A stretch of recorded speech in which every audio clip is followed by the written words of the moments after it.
وَإِنَّ رَبَّكَ، اور بے شک آپ کا رب، لَهُوَ الْعَزِيزُ الرَّحِيمُ، وہ بہت زبردست بڑا مہربان ہے۔ اللہ سبحانہ و تعالیٰ سورۃ الشعراء کی ان آیات مبارکہ میں 141 سے لے کر 159 تک حضرت صالح علیہ السلام کی قوم کا قصہ بیان فرما رہے ہیں کہ آپ جو ہے اپنی قوم سمود کی طرف اللہ کے نبی بنا کر بھیجے گئے۔ یہ لوگ عرب میں حجر نامی شہر میں رہتے تھے۔ وَلَقَدْ كَذَّبَ أَصْحَابُ الْحِجْرِ الْمُرْسَلِينَ، 14ویں اس بارے میں اس کی صورت بھی، جو وادی القریٰ اور ملک شام کے درمیان ہے۔ یہ عادیوں کے بعد ابراہیمیوں سے پہلے تھے۔ قوم عاد کے بعد قوم سمود آئی، لیکن ابراہیم علیہ السلام کی قوم سے پہلے آئے۔ شام کی طرف جاتے ہوئے آپ کا اس جگہ سے گزرنے کا بیان ہو رہا ہے۔ جب نبی پاک صلی اللہ علیہ وسلم شام جاتے تھے تو ان کے شہر سے گزر کے جاتے تھے۔ انہیں ان کے نبی نے اللہ کی طرف بلایا کہ یہ اللہ کی توحید کو مانیں، حضرت صالح علیہ السلام کی رسالت کا اقرار کریں، لیکن انہوں نے انکار کر دیا اور اپنے کفر پر جمے رہے۔ اللہ کے پیغمبر کو جھوٹا کہا، باوجود اللہ سے ڈرتے رہنے کی نصیحت کے پرہیزگاری اختیار نہ کی۔ باوجود اس کے کہ حضرت صالح علیہ السلام نے کہا میں امانت دار رسول ہوں، اس کے باوجود راہ ہدایت اختیار نہ کی۔ باوجود یہ کہ انہوں نے کہا وَمَا أَسْأَلُكُمْ عَلَيْهِ مِنْ أَجْرٍ، میں اسلام کی تبلیغ پر تم سے کوئی صلہ بھی نہیں مانگتا، اس کے باوجود انہوں نے ان کی رسالت کو تسلیم نہ کیا۔ اور حضرت صالح علیہ السلام نے ان کو اللہ کی نعمتیں بھی یاد دلائیں، لیکن انہوں نے پھر بھی تسلیم نہ کیا۔ انی لکم رسول امین فاتقوا اللہ وأطیعون وما اسألکم علیہ من اجر، میں کوئی صلہ نہیں مانگتا، صلہ رب العالمین کے ذمے ہے میرا۔ کیا تمہارا خیال ہے کہ یہیں ان جگہوں پر، ان مکانات میں، ان آسائشوں میں تم ہمیشہ رہو گے؟ یعنی اس آیت مبارکہ میں اس بات کی تعلیم ہے کہ آدمی کی زندگی میں اچھے حالات یا کوئی بھی حالات ہمیشہ نہیں رہتے۔ آدمی کی زندگی کے اندر اتار چڑھاؤ لگا رہتا ہے، لیکن اللہ تعالیٰ سے ہمیشہ عافیت ہی مانگنی چاہیے۔ ہم لوگ جو ہے وہ امتحانات کے، آزمائشوں کے قابل نہیں ہیں۔ لیکن حضرت صالح علیہ السلام انتہائی جامع انداز میں ان کو جو ہے نا اس بات سے ڈرا رہے ہیں کہ آج تم اللہ کی نعمتوں کی فراوانی کے اندر کھیل رہے ہو، کوئی پتہ نہیں یہ نعمتیں کس وقت چھن جائیں۔ اللہ تعالیٰ تمہیں کشادہ روزیاں دے رہے ہیں، تمہارے لیے باغات اور چشمے، کھیتیاں، پھل پھول مہیا کیے ہیں، امن چین سے تمہاری زندگی کے دن گزر رہے ہیں۔ تم اللہ کی نافرمانیاں کر کے انہی نعمتوں میں ہمیشہ امن و امان سے نہیں چھوڑے جا سکتے۔ نعوذ باللہ، اللہ تعالیٰ کی نافرمانیاں کر کے تو پھر وہی نعمتیں امن اور چین کے ساتھ مسلسل نہیں رہتی۔ نستغفر اللہ و نتوب الیہ۔ ان باغات میں، ان دریاؤں میں، ان کھیتوں میں، ان کھجوروں کے باغات میں جن کے خوشے کھجوروں کی زیادتی کی وجہ سے بوجھل ہو رہے ہیں، وَنَخْلٍ طَلْعُهَا حَضِيمٌ، جن کے خوشے نرم و نازک ہیں۔ طلعن جو ہے نا وہ کھجوروں کے خوشوں کو بھی کہتے ہیں، اور سورج کے طلوع ہونے کو بھی کہتے ہیں، اور جھکے پڑے رہتے ہیں، جن میں تہ بتہ تر تر کھجوریں ہیں اور بھرپور طور پر لگ رہی ہیں، نرم خوشنما میٹھی کھجوریں ہیں۔ طلعها حضیم، جن کے خوشے نرم و نازک ہیں۔ حضیم کہتے ہیں نرم و نازک، اچھے، یعنی کہ جو آسانی سے ہضم ہو جانے والی نرم کھجوریں، نرم خوشنما میٹھی خوش ذائقہ کھجوریں۔ اللہ نے تمہیں اتنے اچھے باغات دیے ہیں، تم اللہ کی نافرمانیاں کر کے ان کو آسانی سے ہضم نہیں کر سکتے۔ نعوذ باللہ، اگر نافرمانیاں کرو گے تو پھر ہضم یہ چیزیں تمہیں نہیں ہوں گی، نعوذ باللہ۔ اللہ نے تمہیں اس وقت جن مضبوط اور پرتکلف عمدہ گھروں میں رکھ چھوڑا ہے، اللہ کی توحید و میری رسالت کے انکار سے یہ گھر تم پر قائم نہیں رہ سکتے۔ افسوس تم اللہ کی نعمتوں کی قدر نہیں کرتے، اپنا وقت، اپنا روپیہ پیسہ بے جا برباد کر رہے ہو، اور جو ہے نا وَتَنْحِتُونَ مِنَ الْجِبَالِ بُيُوتًا فَارِهِينَ، بڑے تکلف کے ساتھ پہاڑوں کے اندر اتنے مضبوط گھر بناتے ہو، اتنا دنیا کے ساتھ کیوں دل لگایا ہوا ہے، اور اتنی محنت اپنے گھر بنانے میں کیوں کرتے ہو؟ جب اس دنیا سے چلے جانا ہے تو ضرورت کے درجے میں مناسب سی تعمیر کرو۔ بہت زیادہ نقش و نگار، بہت قیمتی گھر بنانا، ظاہر ہے پہاڑ کے اندر گھر بنانا کوئی آسان کام تو نہیں ہے، اس میں بڑی محنت لگتی ہے اور بڑی آدمی کی صلاحیتیں لگتی ہیں، پیسہ بھی لگتا ہے، وقت بھی لگتا ہے۔ یہ نقش و نگار والے مکانات پہاڑوں میں بڑے پرتکلف سے ریاکاری کے لیے بناتے ہو، اپنی عظمت اور قوت کے مظاہرے کے لیے بناتے ہو، جس میں کوئی نفع نہیں ہے، اس کا وبال تمہارے سروں پر منڈلا رہا ہے۔ تمہیں اللہ تعالیٰ سے ڈرنا چاہیے اور اپنے خالق، رازق، منعم، محسن کی عبادت کرنی چاہیے، اس کی توحید کی طرف پوری توجہ دینی چاہیے، جس کا نفع تمہیں دنیا آخرت میں ملے گا، اس کا اللہ کا شکر ادا کرنا چاہیے، اس کی تسبیح اور تحلیل کرنی چاہیے، اسی کی عبادت کرنی چاہیے۔ تم تو اللہ تعالیٰ کی حدود سے تجاوز کر گئے ہو، ان موجودہ سرداروں کی ہرگز نہ ماننی چاہیے، یہ تو اللہ کی حدود سے تجاوز کر گئے ہیں۔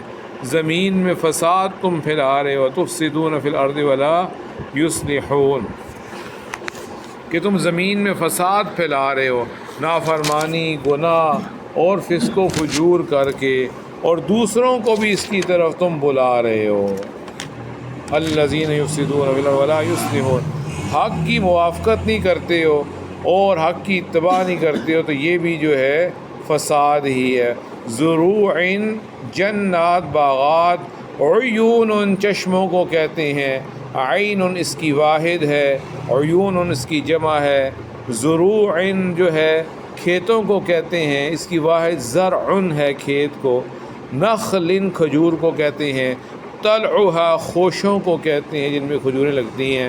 حظیم کہتے ہیں آسانی سے ہضم ہونے والی، نرم، خوش نما، خوش ذائقہ۔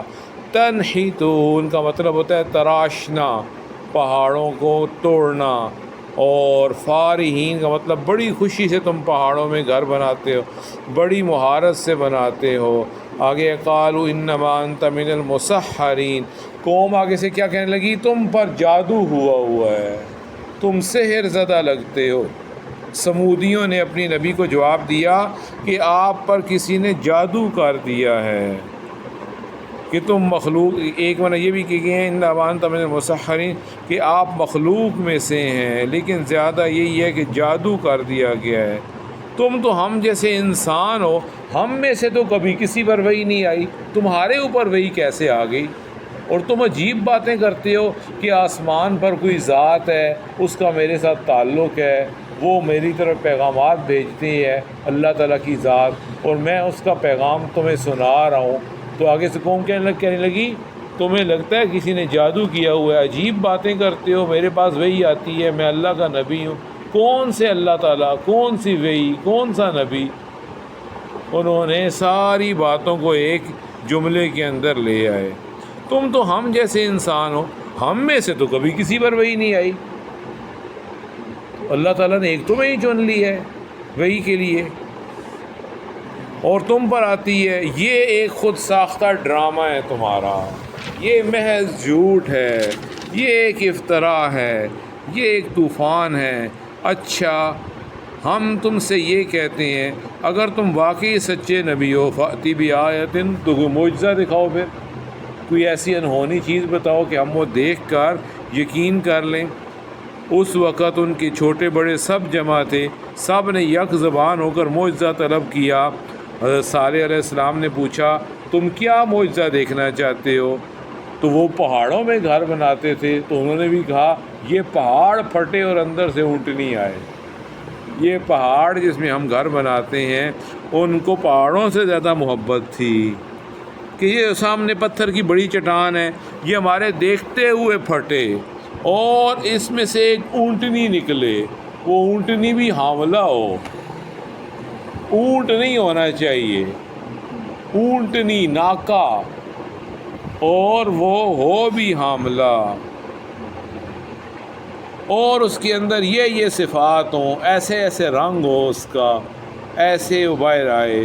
آپ نے فرمایا اچھا میں اپنے رب سے دعا کرتا ہوں اگر میرے رب نے یہ معجزہ میرے ہاتھوں پر دکھا دیا، ظاہر کر دیا، اور پہاڑ میں سے پھٹ کر اونٹنی نکل آئی، حالانکہ پتھروں سے جانور نہیں پیدا ہوتے، تو کیا تم مان لو گے؟ سب نے پختہ وعدہ کیا کہ ہم مان لیں گے آپ کی بات، بس آپ ہی ہمیں یہ ایک جو ہے نا معجزہ کر کے دکھائیں۔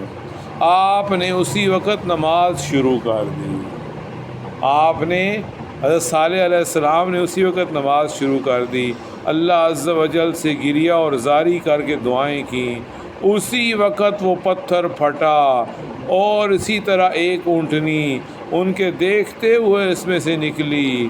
کچھ تو حسب اقرار مومن ہو گئے، لیکن اکثر لوگ پھر بھی کافر کے کافر رہے۔ آپ نے کہا سنو، اب ایک دن گھاٹ کے اوپر، نہر کے اوپر جا کر یہ پانی پیے گی، اور ایک دن تم سب قوم کے اونٹ اور تم لوگ پیو گے۔ جس دن یہ اللہ کی اونٹنی گئی اس دن تم سب کے لیے پانی پینا حرام ہے، تم میں سے کوئی نہیں جائے گا پانی پینے کے لیے، نہ تم اپنے مویشیوں کو لے کے جاؤ گے، اس دن تم سب کا ناغہ ہوگا، اس دن صرف اس اونٹنی کی باری ہوگی۔ اگر تم نے اس بات کا خیال نہ کیا تو بدترین عذاب تم پر نازل ہوگا۔ ایک عرصے تک تو وہ اسی دستور پر رہے کہ ایک دن اللہ کی اونٹنی جاتی، وہ نہر پہ پانی پیتی، اور ایک دن وہ ساری قوم کے اونٹ اور وہ خود پیتے۔ اونٹنی ان میں رہی، چارہ چگتی اپنے کھیت میں، اور اپنی باری والے دن پانی پیتی۔ اس دن یہ لوگ اس کے دودھ سے سیر ہو جاتے، اس اونٹنی کا دودھ بھی پیتے تھے۔ لیکن ایک مدت جب گزر گئی تو ان کی قوم کو بدبختی نے آ گھیرا، نعوذ باللہ من ذلک۔ ان میں سے ایک لعنتی نے اونٹنی کو مارنے کا ارادہ کر لیا، اور سارے اہل شہر کو اس نے اپنی اس رائے کے موافق کر لیا کہ آؤ سارے مل کر اس کو مارتے ہیں۔ چنانچہ اس کی کوچیں کاٹ دیں، جس کے نتیجے میں انہیں سخت ندامت اور پشیمانی اٹھانی پڑی۔ اللہ کے عذاب نے انہیں اچانک آ دبوچا، ان کی زمین ہلا دی گئی، اور ایک چیخ سے سب کے سب ہلاک کر دیے گئے۔ دل اڑ گئے، کلیجے پاش پاش ہو گئے، اور وہم و گمان بھی جس چیز کا نہ تھا وہ آن پڑی، اور آخر تک سب غارت ہو گئے۔ اور دنیا جہان کے لیے یہ خوفناک واقعہ عبرت انگیز بن گیا۔ اتنی بڑی نشانی اپنے آنکھوں سے دیکھ کر پھر بھی اکثر لوگ ایمان نہیں لائیں گے، لیکن اللہ غالب ہیں، بڑے مہربان ہیں۔ ھذہ ناقۃ اللہ شرک ولکم شرک ولا تمسوها بسوء، سے ہاتھ بھی نہ لگانا برائی کے ساتھ ورنہ عذاب عظیم آ جائے گا۔ فعقروا، انہوں نے کوچے کاٹ دی، فاصبحوا نادمین، پھر ہو گئے وہ شرمندہ، ان کو عذاب نے آ گرا۔